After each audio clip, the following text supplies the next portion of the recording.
jabatan perkhidmatan awam, berkhidmat dalam kerajaan, itu dah jadi perkataan Melayu daripada perkataan khadam, khadam, khidmah. Tapi belum strong lagi untuk menggambarkan tentang agama. Jadi sebab itu Prof gunakan perkataan ibadah, abdi. Abdi dia tak ada gaji. Tapi kalau khidmat, berkhidmat dengan kerajaan, berkhidmat dengan swasta, kita masih dapat gaji. Karyawan kalau di Indonesia itu, di kantor-kantor itu akan diberikan gaji, upahnya, salarinya. Tetapi kalau abdi itu tidak ada gaji, hanya diberi makan sahaja mungkin. Okey. Amal baiknya. Amal baiknya. Kerana ini semua memanglah dapat dikatakan sebagai miliknya dan penyerahan miliknya kepada Allah Subhanahu wa Ta'ala. Inilah yang akan dibalas dengan kurnia ganjaran yang berlebih ganda nilainya itu. Okey, terima kasih Imran. Boleh tak Brother Said sambung? Boleh? Baris yang ke-6 juga, Allah Subhanahu wa Ta'ala, dia itulah pembalas. Okey, bismillah. Assalamualaikum. Allah Subhanahu wa Ta'ala, dia itulah pembalas, penimbang, penilai, pemberi hukuman, ad-dayyan. Dialah Raja Agung pemilik semesta semua, Malik di hari pembalasan, Yaumuddin yang juga digelar hari perhitungan, Yaumul Hisab. Dapat jelas di sini bahawa din juga bererti perhitungan yang tepat benar, perhitungan yang betul belaka, hisabus sahih. Din adalah pemberian sukatan yang pada tepat kepada suatu bilangan atau sesuatu sehingga keadaan sesuatu yang telah dikenakan din itu menjadi tepat pada tempatnya. Dan bilangan yang telah dikenakan din itu merupakan bilangan yang sama seimbang, adadul mustawa.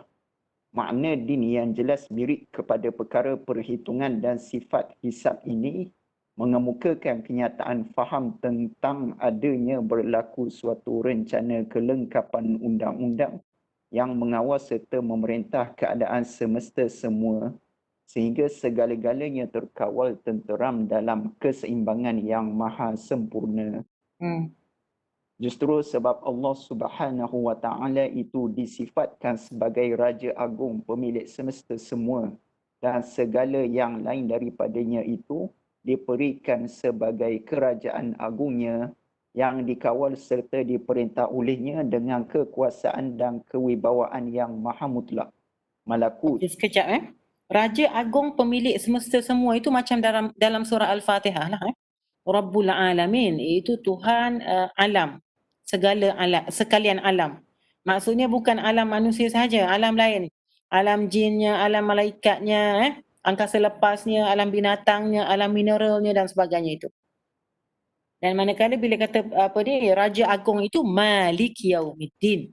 Malik Yaumiddin. Raja yang mempunyai hari pembalasan. Jadi pembalasan Allah SWT itu setimpal. Kalau kita layak mendapat satu, maka Allah akan berikan satu nanti markah dia. Kalau kita layak mendapat 1000, maka Allah SWT akan berikan kita 1000. Dan kalau tidak layak, maka tidak akan diberi. Kalau markahnya ialah 99.999, maka itulah markah yang akan kita dapat. Dan tidak mungkin lari daripada keadilan itu tadi dan juga ketepatan, tepat. Itu tadi. Itu maksud din jugalah. Okey, teruskan. Menegaskan lagi bahawa insan itu adalah miliknya, yakni mamluknya, kepunyaannya, hambanya. Maka dari itu din sebagai faham dalam rangka kehidupan beragama juga merujuk kepada keadaan menjadi hamba yang dimiliki oleh tuannya, yakni menjadi mamluk. Okey, saya sebut sikit. Kejap Saya sebut sikit. Mamluk ini macam abdi tadilah. Mamluk. Daripada malaka. Malik, mamluk. Malik ni yang memiliki. Mamluk ini yang dimiliki, itu hamba tadi. Dan kalau di Mesir itu, kalau kita baca sejarah itu, dia ada kerajaan mamluk. Kerajaan mamluk itu sebenarnya ialah hamba-hamba yang memberontak dan kemudian mengambil mentadbir, mengambil alih pemerintahan itu. Maka kerajaan Mamluk ini ialah kerajaan dalam satu zaman di Mesir itu yang telah ditadbir oleh para hamba abdi. Begitu. Okey, teruskan. Bahkan sesungguhnya faham perhitungan ganjaran pembalasan seksaan, semua ini hanya mendapat pengesahan makna serta maksudnya apabila tiap faham ini mempunyai sasaran atau rujukannya masing-masing. Dan sasaran atau rujukan faham ini masing-masing hanyalah berlaku sah apabila dikenakan kepada mamluk, yakni kepada hamba yang dimiliki oleh tuannya. Dan tuannya itulah yang mempunyai hak kuasa melakukan perhitungan dan pembalasan dan seksaan dan yang memberi ganjaran kepadanya. Maka itulah maksud ayat suci Al-Quranul Karim. Aiza mitna wa kunna turaban wa 'idhaman a inna lamadinun. Yang bermaksud apabila kita mati kelak dan menjadi debu dan tulang, sungguh benarkah akan kita terus menerima ganjaran dan seksaan? Okey, Istilah madi sekejap, perhatikan lamadinun itu, madinun itu daripada din. Madinun itu orang-orang yang menerima ganjaran yang setimpal itu, madinun. Madinun seorang, madinun ramai. Daripada inna, nahnu itu tadi, nahnu. Kalau kita nanti mati, maka adakah kita akan mendapat balasan dan hukuman yang setimpal? Itu madinun, daripada din itu tadi. Okey, teruskan. Istilah madinun yang berakar pada din jua biasanya difahamkan sebagai merujuk kepada orang yang menerima ganjaran atau seksaan, tergantung kepada perbuatan kerjanya. Akan tetapi bagaimanapun, istilah madinun atau madinin sebenarnya merujuk kepada mamlukun atau mamlukin jua. Jadi maksud ayat suci di atas ini samalah dengan erti apabila kita mati kelak dan menjadi debu dan tulang, sungguh benarkah akan kita tetap dimiliki sebagai hamba yakni oleh Allah Subhanahu wa taala. Saya telah katakan tadi bahawa penyerahan diri insan itu bermakna penyerahan diri dalam khidmah kepada Allah Subhanahu wa taala. Kini saya jelaskan lebih lanjut bahawa yang dimaksudkan dengan khidmah itu sebenarnya bukanlah sebarang khidmah atau khidmah yang diberikan kepada sesama insan atau yang diberikan kepada badan-badan, lembaga dan yayasan yang dibina oleh insan. Faham khidmah itu memang membayangkan makna bahawa orang yang memberi khidmah itu ialah orang yang bebas, yakni bukan hamba belian akan tetapi yang menjadi tuan bagi pihak dirinya, yakni yang berhak atas dirinya. Sebaliknya pula, faham mamluk membayangkan makna bahawa insan yang menjadi mamluk itu dimiliki oleh yang menerima khidmahnya. Seorang mamluk dipunyai oleh malik. Maka dari itu, tiada kita gelar insan yang berkhidmah kepada Tuhannya yang hak itu sebagai khadim atau khaddam, yakni dengan menggunakan gelaran yang terbentuk dari kata khidmah yang merujuk kepada orang yang kerja di rumah makan gaji melayani tuan rumah. Akan tetapi kita gelar dia abid, yakni hamba yang dimiliki, dan lebih tepat lagi kita gelar dia abd, yakni hamba Allah Subhanahu wa taala. Kerana istilah abd itu memanglah sedia membayangkan makna bahawa dia dimiliki oleh yang menerima khidmahnya. Seperti maksud makna istilah mamluk itu jua. Demikianlah maka dalam rangka faham agama Islam, istilah abd itulah yang benar betul bagi digunakan untuk merujuk kepada insan yang dengan keinsafan bahawa dia itu berhutang diri, budi dan daya secara yang mutlak kepada Allah Subhanahu wa taala. Kemudian mengabdikan dirinya dalam amal khidmah kepadanya jua. Dan kerana inilah maka kerja khidmahnya itu digelar dengan gelaran yang benar betul dan tepat baginya, yakni ibadah yang terbentuk dari akar kata Ain ba da. dan amalan atau pekerjaan atau perkhidmatannya itu digelar ibadah. Ibadah merujuk kepada segala perbuatan, amalan atau perkhidmatan yang disedari dan dilakukan dengan sukarela dan yang ditujukan semata-mata kerana dan kepada Allah Subhanahu wa taala. dan tiada kerana dan kepada yang lain dan yang diperkenan olehnya, termasuk segala amalan seperti solat yang difardukan dan yang lain pula, dengan pengabdian diri yang dilakukan sedemikian cara amalannya, maka insan itu menunaikan tujuan maksud kezahirannya serta kejadiannya sebagai makhluk, seperti firman suci Allah Subhanahu wa taala, "Wa ma khalaqtul jinna wal insa illa liya'budun." Tiada kujadikan jin dan insan melainkan baginya mengabdikan diri kepadaku jua. Okey, terima kasih Said. Jadi kat situ jelas diceritakan ataupun diterangkan oleh Prof tentang khidmah versus ibadah itu. Jadi perkataan yang lebih tepat untuk menggambarkan hubungan dalam hutang itu kita dengan Allah SWT ialah ibadah itu tadi, ada perkataan abdun. Okey, mungkin kita baca sikit lagi Mio boleh? Kita mungkin habis dalam 10-15 untuk reading, dan kalau ada soal jawab mungkin kita boleh buat sekejap lah lepas tu. Okey, mengabdikan diri bermaksud muka surat 22. Imran bersedia lah. Mengabdikan diri bermaksud membuat kerja ibadat.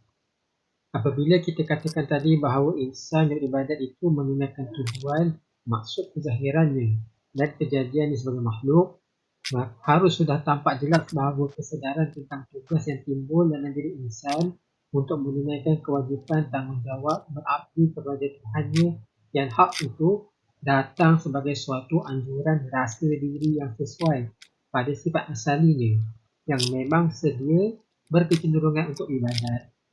Kecenderungan ini yang menjadi bawaan semula jadi atau tabiat insaniah telah kita sentuh mula-mula tadi mengenai pengertian faham din sebagai adat yang telah menjadi mesra sebati dengan diri insan.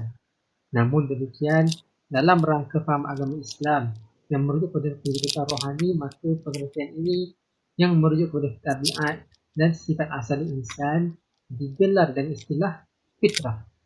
Justru sesungguhnya din juga bermakna fitrah. Fitrah adalah rencana yang membayangkan sifat tabi'i segala makhluk. Dia adalah cara Allah Subhanahu Wa Taala menjadikan sesuatu, yakni sunnatullah, dan segala sesuatu itu dijadikan dengan sifat sempurna yang menepati rencana yang telah dijadikan baginya, dan masing-masing diletakkan tepat pada tempatnya yang wajar. Fitrah ini adalah undang-undang Allah Subhanahu Wa Taala. Tunduk takluk menyerah kepadanya membawa akibat ketentraman diri. Okey, sekejap Mio. Bila kita sebut undang-undang Allah itu bukan sekadar syariah lah. Bukan sekadar Islam tu sebagai syariah. Tapi juga selain daripada itu, ia juga bermaksud dengan ekologi alam itu, kitaran alam, perjalanan alam itu, dalam segala aspeknya lah, bulan bintangnya, orbit mataharinya, sistem galaksinya itu, dan kemudian sistem kehidupan akuatik itu.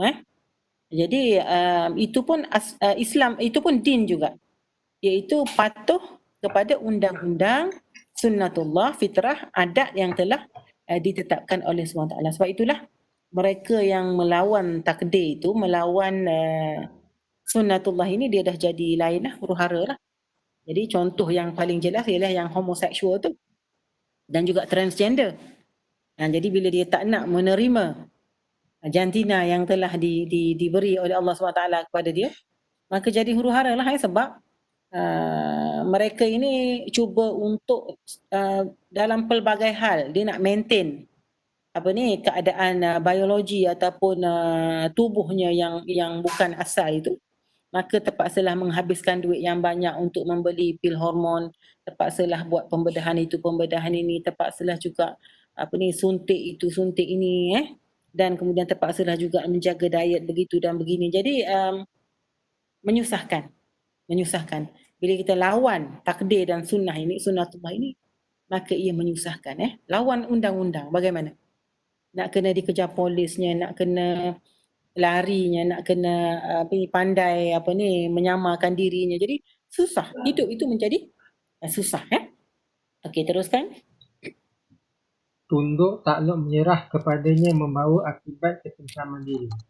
Kerana yang demikian itu bererti mengisbatkan hakikat yang sedia terkandung dalam sifat asali diri. Ingkar angkuh melawannya membawa akibat kekacauan diri. Kerana yang demikian itu bererti mengisbatkan yang batil, yang janggal pada sifat asali diri.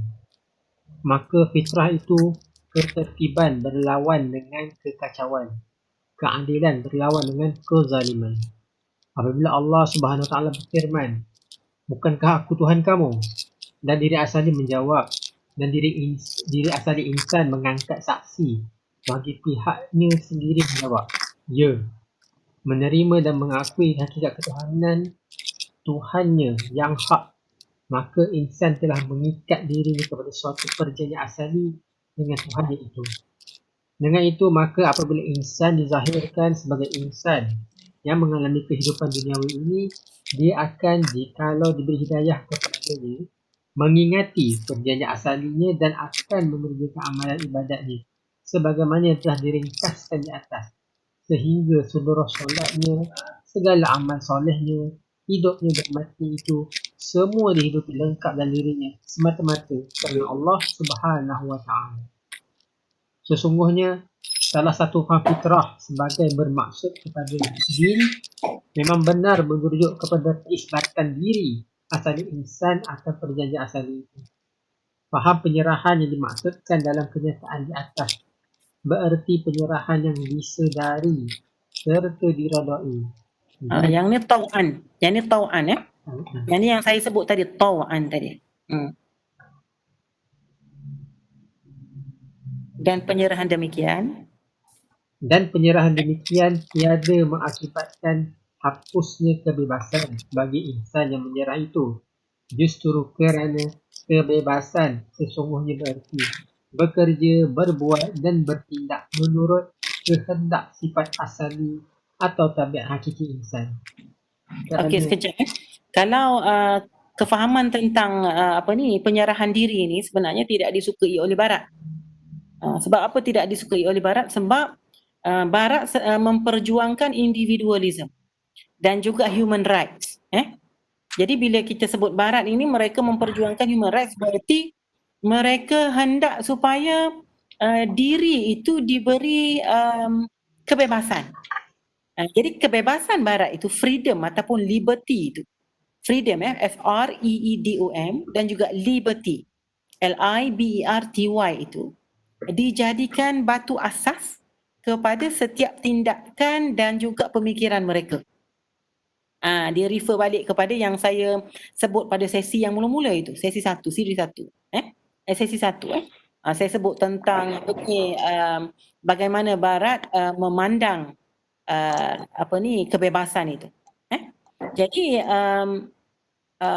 individualisme ini ataupun sifat individualistik ini dia menjadikan hawa nafsu itu sebagai panduan dia ataupun dia nak ikut kemahuan hawa nafsu itu. Tetapi kalau dalam Islam ini kita ikut kecenderungan ataupun tabiat asali itu. Jadi instead of perlawanan dengan apa yang kita buat itu, kita mengikut fitrah. Tetapi mereka melawan fitrah dan mengikut hawa nafsu. Sebab bagi mereka fitrah itu ialah mengikut hawa nafsu. Jadi kena faham. Jadi kat sini berlaku clash. Dan mereka memang tidak suka isu menundukkan diri kepada agama ini. Yang mereka nak ialah menunduk diri kepada kemahuan insaniah. Insaniah mana? Hayawaniyah itu tadi. Bukan akliyah. Okey, teruskan. Sikit lagi. Kerana pekerjaan, perbuatan, tindakan yang dianjurkan oleh sifat asali insan itu membawa insan kembali semula ke darjat diri hakiki. Dan yang demikian itu adalah perbuatan yang membebaskan dia daripada belenggu hayawaniyah dan penjara kefanaan dan membawa dia pulih kepada pengenalan dirinya yang hak, yang senantiasa mengikrarkan hak Ta'ala. Kita harus insaf bahawa faham kebebasan itu bermaksud kepada kebebasan daripada diri hayawani dan dia merujuk kepada kebebasan diri rohani.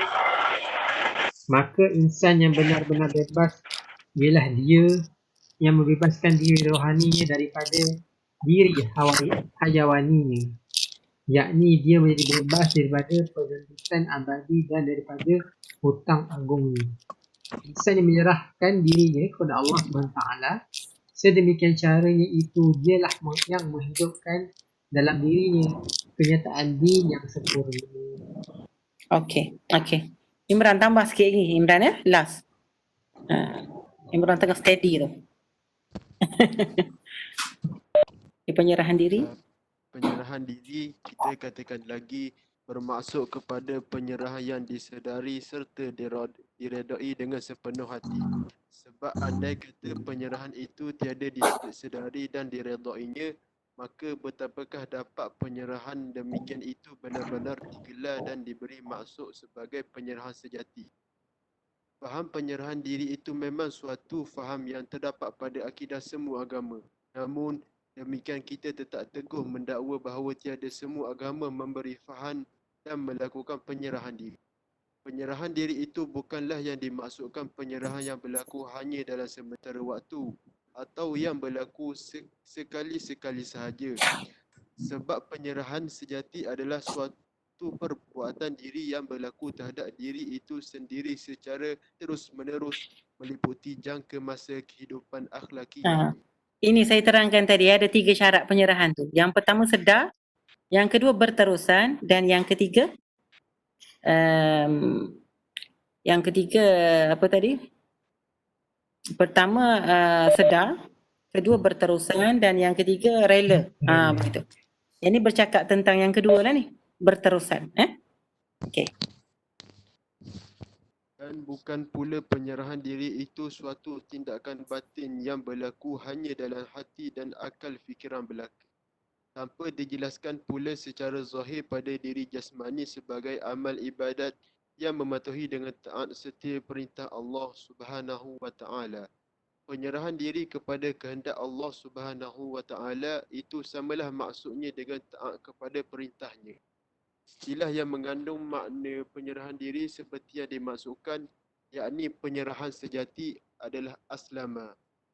Sebagaimana dijelaskan maksudnya oleh firman suci Hak Ta'ala dalam Al-Quranul Karim, وَمَنْ أَحْسَنُ دِينًا مِمَّنْ أَسْلَمَ وَجْهَهُ لِلَّهِ. Dan siapalah yang terlebih baik agamanya daripada dia yang menyerahkan wajahnya kepada Allah. Okey, sampai situ dulu malam ni ya. Okey. Jadi kat sini poin pentingnya ialah perkataan aslama. Aslama itu menyerahkan diri ataupun penyerahan diri yang dalam bahasa Inggerisnya disebut submission. Submission. Dan Prof tak guna perkataan submit. Dia tak guna perkataan submit sebab submit itu seolah-olah berhenti di situ. Tapi Prof menggunakan perkataan submission untuk equivalent kepada aslama. Sebab apa? Sebab kata Prof, submission ini membawa maksud berterusan dalam etika akhlak ataupun morality seseorang manusia itu pada Allah. Jadi saya ingat setakat itu dulu. Cuma sebagai penutup malam ini, kalau ada soalan boleh tanya lepas ni. Prof menyebut tentang menyebut juga ataupun highlight ataupun stress juga tentang perkataan hak. Mungkin boleh tandakan sikit hak. Dalam ruminya ialah H-A-K. Tetapi yang tepat ialah dalam bahasa Arabnya ha-qaf. Ha-qaf. Hakun. Hakun. Hak. Hak. Jadi kalau kita eja hash, di bawah hash itu ada titik. Dan kemudian ada A dan Q. Q itu double. Hak. Ada sabdu. Hakun. Jadi kalau kita gunakan dalam bahasa Melayu standard, bunyinya macam ni. Saya berhak untuk mendapat sekian. Saya berhak untuk diberikan gaji. Saya berhak untuk belajar IPT, Institut Pengajian Tinggi. Saya berhak untuk belajar di peringkat S3 contohnya kalau di Indonesia.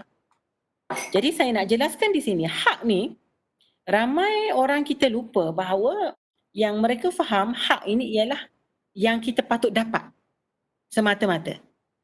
Sedangkan hak itu dua maksud. Pertama ialah apa yang kita patut dapat. Yang kedua ialah apa yang patut kita beri ataupun tanggungjawab kita. Jadi bila disebutkan hak, ia mesti bermaksud haklah human rights.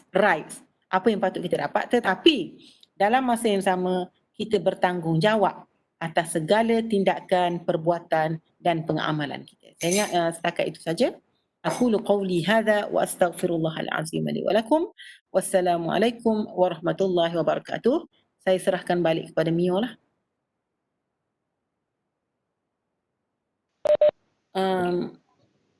Mio, yang dah masuk dalam grup tu pastikan dia orang dapat PDF juga kot.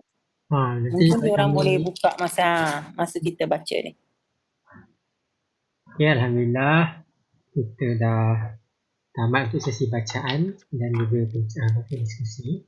Jadi sebelum kita memandangkan masa masih lagi berbaki, siapa sini ada apa-apa soalan ke nak tanya? Boleh on video dengan apa ke? Suara lah. Sila. Siapa?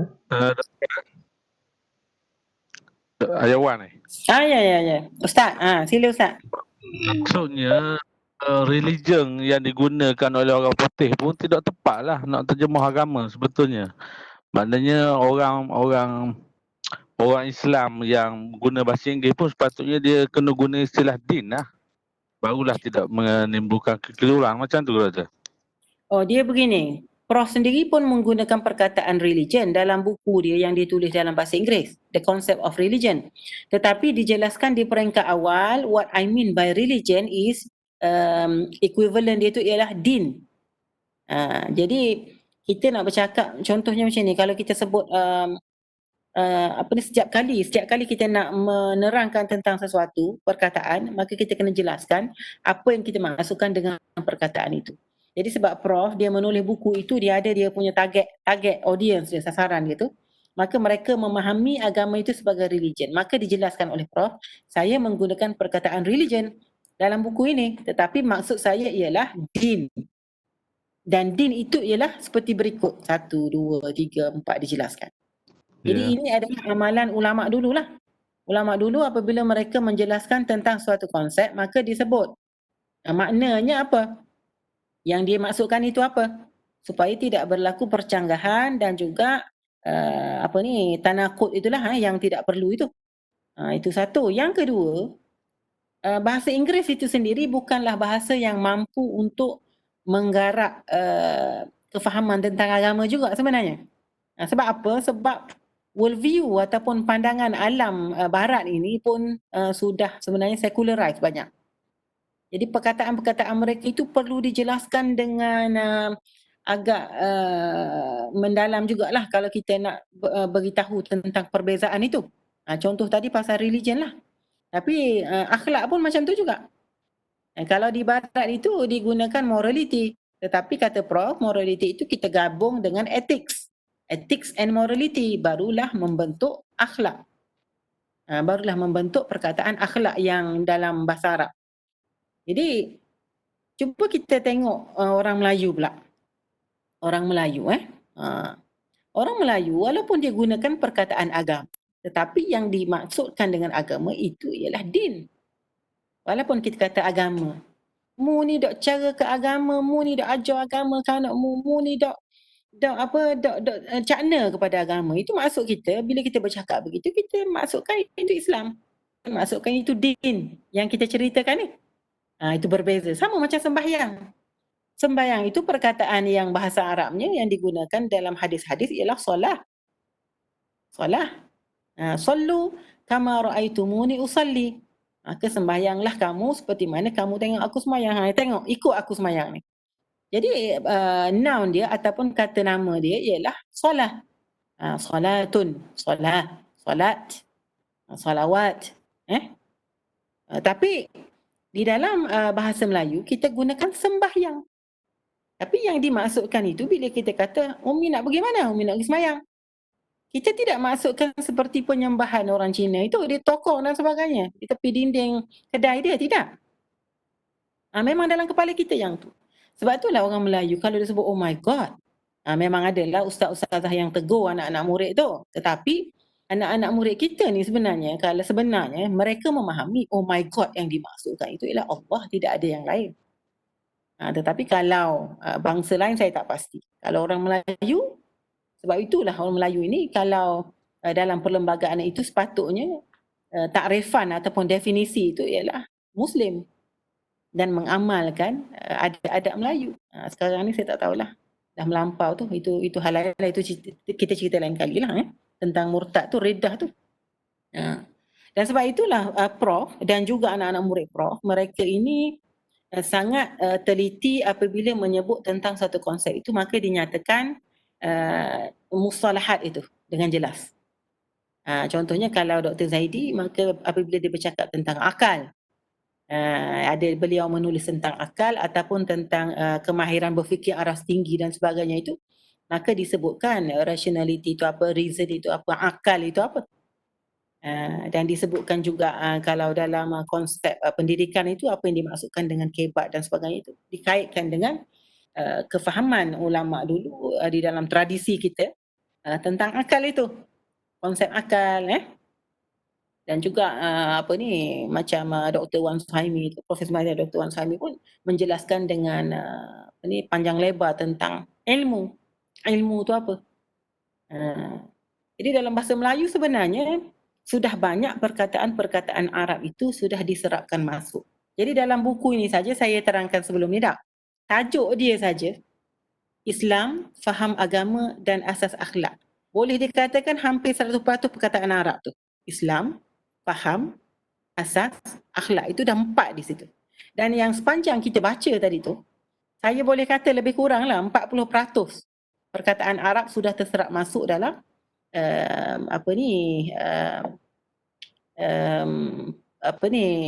dia panggil perbendaharaan kata. Perbendaharaan kata ataupun istilah-istilah bahasa Melayu itu sudah diserap. Tetapi susah kita nak cari perkataan Mandarin dalam ni. Di dalam yang setakat kita baca tadi kan. Makna maksudnya, makna lagi, maksud lagi. Daripada qasad tu, qasad. Maksud, yaqsudu. Ma yuqsadu bihi. Makna, yakni, ta'tani. Gitu. Dan banyak sebenarnya, banyak. Jadi maksudnya ulama-ulama kita dulu, ulama-ulama Melayu kita ni, dia dah nampak dah benda ni, pasal tu dia mengambil bahasa Arab tu meresap dalam bahasa Melayu kita, sebab bahasa Melayu kita memang tak ada untuk memahami Al-Quran tu tau. Sebenarnya gini, sebahagian perkataan Melayu tu dikekalkan. Macam saya sebut tadi tu. Saya sebut tadi sembahyang itu dikekalkan. Puasa dikekalkan. Kita banyak sebut sembahyang dan puasa daripada solat dengan siam. Bukan? Puasa. Tapi kalau dalam kitab Jawi lama, doktor, banyak guna solat. Mana dari segi penulisan bahasa kitab lah. Jadi kita ni sebab bahasa percakapan dah. Tapi bahasa ilmiahnya nampak ulama Jawi lama kita banyak guna istilah-istilah tu lah. Istilah-istilah Arab lah yang asalnya. Ialah kalau kita nak memahamkan masyarakat tu ada dua lah. Masyarakat ni satu yang boleh memahami bahasa asing. Betul tak? Betul lah kata Ustaz tu. Tapi yang diajar itu ramai juga yang tidak pandai Arab. Jadi pengekalan perkataan-perkataan macam sembahyang itu diterima pakai. Puasa ke diterima pakai. Bahkan di Batu Bersurat itu ditoreh di Batu Bersurat Terengganu itu Dewata Raya. Kan? Jadi perkataan maha itu sendiri pun, maha itu perkataan Sanskrit. Masih lagi kita guna. Yang maha pemurah lagi maha penyayang, bahkan dalam terjemahan-terjemahan kita. Terjemahan Al-Quran. Dikekalkan perkataan-perkataan itu. Jadi sebenarnya kalau ikut Prof, Islamisasi itu berlaku, pengislaman itu, taslim itu berlaku di dalam kepala. Jadi apabila kita memahami sesuatu perkara itu, maka perkataan yang digunakan, kalau yang tidak Islami itu pun sudah ditukar kepada Islamik, seperti mana yang terjadi di zaman Rasulullah SAW lah. Di zaman Rasulullah itu perkataan takwa itu contohnya. Orang Arab menggunakan perkataan takwa, bukan perkataan takwa, perkataan karam ataupun karim itu dirujuk kepada mereka yang melayan tetamu itu dengan sangat pemurah lah sehingga membazir. Tetapi apabila Al-Quran diturunkan, maka ditukar pemikiran orang Arab pada waktu itu. Kita bercakap tentang orang Arab yang memang bercakap Arab. Okey, ditukar kepala otak dia tu, pemikiran dia tu, konsep dia tu, rupanya inna akramakum indallahi atqakum. Yang paling mulia di kalangan kamu, konsep karam itu sudah ditukar daripada pemahaman mereka itu yang asalnya yang saya sebut tadi itu kepada yang bertakwa kepada Allah SWT. Yang bertakwa ini yang takut kepada Allah, kemudian yang menjaga anak-anak yatim, kemudian yang buat perkara baik, yang meninggalkan perkara yang tak elok, membunuh anak dan sebagainya itu. Jadi bila digabungkan konsep karam dengan takwa ini, maka lain dah pemikiran mereka. Maka itulah kata Prof, Islamisasi bahasa berlaku. Islamisasi itu berlaku di dalam pemikiran itu. Jadi sama jugalah, bukan orang Melayu sajalah. Yang mana yang menerima Islam itu, maka ditukar pemahaman mereka itu tentang konsep Tuhan contohnya. Kalau sebelum ini Hindu mengajarkan kepada orang Melayu lain, konsep pantheism. Pantheism ini maknanya kita tengok kat mana pun ada Tuhan lah, seolahnya begitulah. Ataupun dewa-dewanya begitu ramai itu, dan kemudian dia ada dewa yang besarnya itu. Tapi lain apabila datang Islam itu, perkataan Tuhan itu sendiri, Tuhan itu bukan perkataan Arab. Kan? Dan kemudian konsep itu, konsep Tuhan itu sudah difahami sebagai tauhid itu. Kan? Jadi inilah sebenarnya yang orang Arab mentohmah Rasulullah SAW dulu sebagai sahir dan juga kahin dan juga gila, majnun. Sebab apa gila? Sebab seolahnya Rasulullah SAW membawa konsep yang berbeza daripada yang difahami pada waktu itu. Jadi bila Rasulullah membaiki kefahaman itu dengan menggunakan perkataan yang sama, konsepnya tadi contohnya tadi macam karam, ataupun membawa konsep perkataan baru dengan konsep baru, contohnya al-Islam. Al-Islam sebelum itu tidak diguna lagi oleh orang Arab untuk dengan meluas untuk memasukkan satu agama macam yang Rasulullah bawa ni. Itu yang Prof mempertahankan di dalam hasil karya beliau. Katanya perkataan aslama itu sendiri dan al-Islam itu sendiri tidak difahami pada waktu Al-Quran itu diturunkan seperti yang kita faham sekarang. Jadi itulah maknanya Islamisasi dan bahasa itu merupakan elemen penting dalam pemikiran Prof, dan perubahan itu ke arah yang baik itulah yang dimaksudkan dengan Islamisasi itu tadi. Tapi yang elok itu kita kekalkan. Yang tidak memberi masalah apalah. Yang bermasalah diubah begitu. Bukannya datangnya Islam itu maka diubah semua sekali. Bahkan dalam civilization ataupun sejarah-sejarah ketamadunan kita sebelum ini pun, kalau naik kerajaan baru di Mesir itu contoh, maka kerajaan yang baru naik itu dia tidak gaduh nak pergi pecah piramid ke apa tu. Biarlah duduk situ. Tapi ia tidak mengganggu gugat tentang konsep ketuhanan orang Islam pada waktu itu. Dan sekarang pun tak ada masalah hidup sekung situ. Tapi yang lebih penting ialah bagaimana kita melakukan proses ibadah itu tadi yang berterusan itu, penyerahan itu tadi. Wallahualam. Dan saya ada soalan sikit daripada Yulia ni. Yulia tanya katanya kenapa insan itu tidak boleh mengingat perjanjian azali dengan Tuhan. Jadi seolah-olah bila kita dengar daripada bacaan kita ni, bala syahidina itu alastu bi rabbikum qalu bala syahidina itu seolah-olah saya tak pernah ingat pun saya buat perjanjian dengan Tuhan dulu. Sebenarnya perkataan insan itu sendiri kalau mengikut Ibnu Abbas pun maksud dia berkait dengan nisyan, itu lupa. Memang kita lupa. Jadi jawapan dia lupa. Kenapa tak boleh ingat? Memang sebab kita lupa. Jadi siapa yang fadzakir fa inna dzikra tanfa'ul mu'minin itu? Siapa yang datang untuk membawa tazkirah dan peringatan itu? Para rasul dan anbiya dan ulama, mursalun, al-anbiya, ulama, as-salihun. Jadi mereka ini sentiasa didatangkan oleh Allah SWT dengan rahmat dan rahim, dengan sifat rahmat dan rahimnya itu, supaya kita mengingat kembali perjanjian asali kita dengan Allah SWT. Jadi jawapan dia ialah lupa. Jadi bila lupa, Allah tidak menghukum kita dengan lupa itu. Tetapi kita dihukum apabila diingatkan itu kita ingkar. Maka perkataan kafir itu ialah ingkar. Kafir itu maknanya kita tak nak dengar, kita tolak. Itu kafir. Wallahu a'lam. Assalamualaikum. Assalamualaikum Dr. Salina. Ya, waalaikumsalam. Siapa yang bercakap ya? Oh ya, boleh saya kenal, saya istri dari Trisnawati. Suami dari Suami kepada Trisnawati. Krishna. Suami kepada Krishna. Ya, Ahmad silakan. saya sahabat Indonesia ya. Baik, saya murid Dr. Hamid Fahmi Zarkasi. Iya. Ini mau tanya. Berarti din itu bisa diartikan sebagai kepasrahan. Kalau dari penjelasan yang saya dengarkan. Nah, sekarang bagaimana Prof. Said Prof. Naqib Alatas menjelaskan tentang kepasrahan penuh kepada Allah. Itu yang pertama. Nah, kepasrahan di sini pun bagaimana pula kepasrahan akal. Sedangkan akal afala ta'qilun, dia harus terus berpikir gitu ya. Di sisi lain dia harus melakukan sebuah kepasrahan kepada Allah.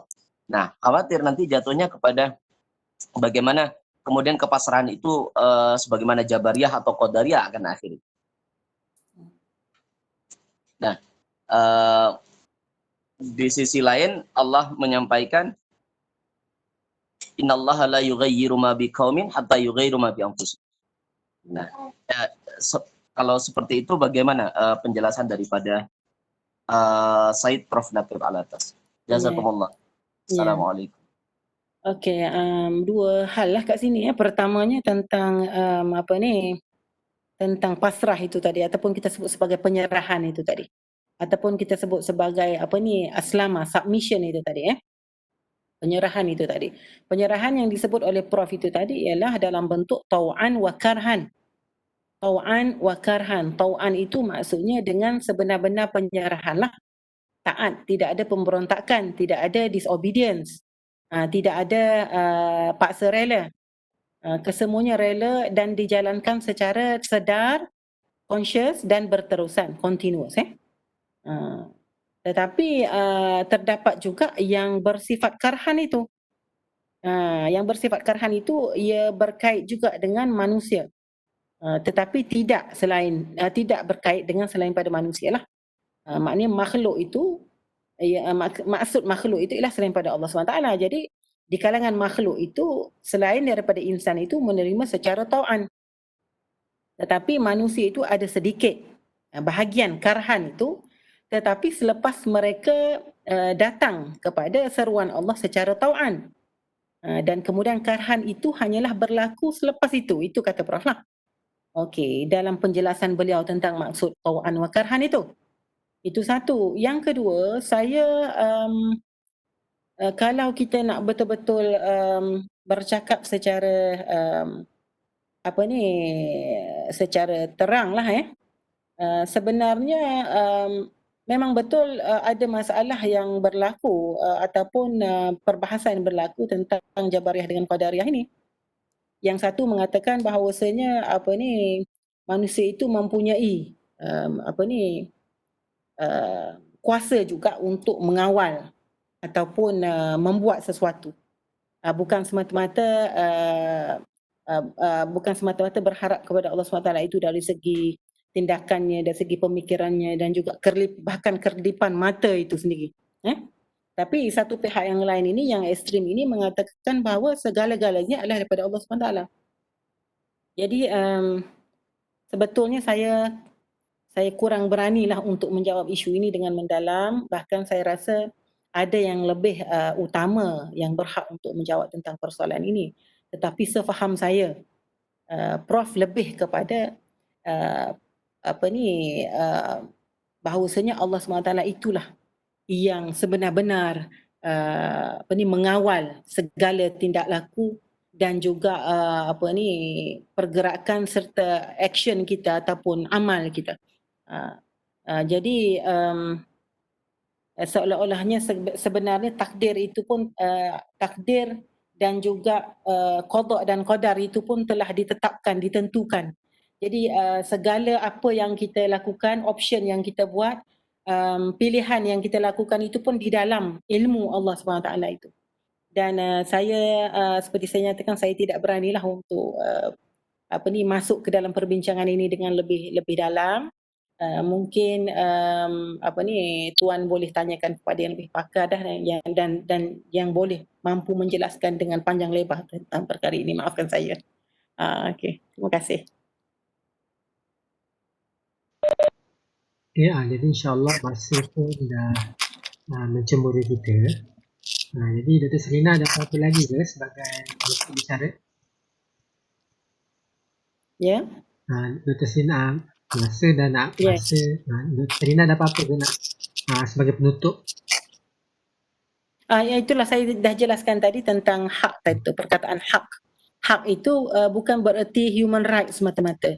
Maknanya apa yang patut kita dapat semata-mata. Tetapi hak itu juga bermaksud apa yang kita dipertanggungjawabkan. Apa yang kita kena buat. Apa yang kita akan mas'ul. Jadi itu sebagai penutup untuk malam ini. Ada pun yang lain itu saya telah jelaskan seperti yang sebelum ini tentang bahasa Arab itu dan juga tentang kemampuan manusia di sejak azali itu. Wallahu a'lam. Jadi insyaAllah syukran jazilan kepada Dr. Selina atas pencerahan kupasan sebentar tadi. Terima kasih juga kepada saudara-saudari sekalian atas kesediaan untuk turut bersama pada malam ini.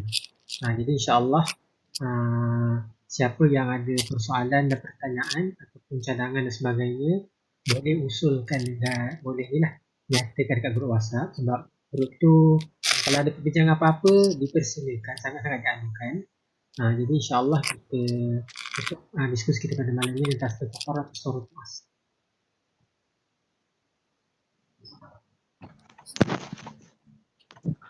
Terima kasih Dr. Mio.